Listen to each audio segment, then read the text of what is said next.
বিয়ের আগে মার সাথে মা যদি একটু বকতো, মার সাথে রাগ দেখাতাম যে বকেছে কেন, খাবো না।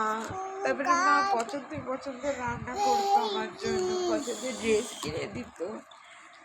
আর এখন যদি রাগ করি না, কষ্ট হয়, কেউ জিজ্ঞেসও পর্যন্ত করে না তুমি কাঁদছো কেন, তোমার কি কষ্ট হয়েছে।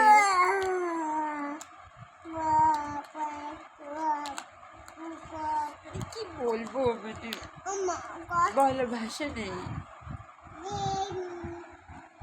কিছু আগে কেউ কিছু বললে রাগ টাগ দেখি একাকার করতাম, এখন কেউ কিছু বললে না চুপ করে থেকে চলে আসি, আর শুধু ঘরে এসে বাথরুমে গিয়ে ঘুমড়ে কাঁদি।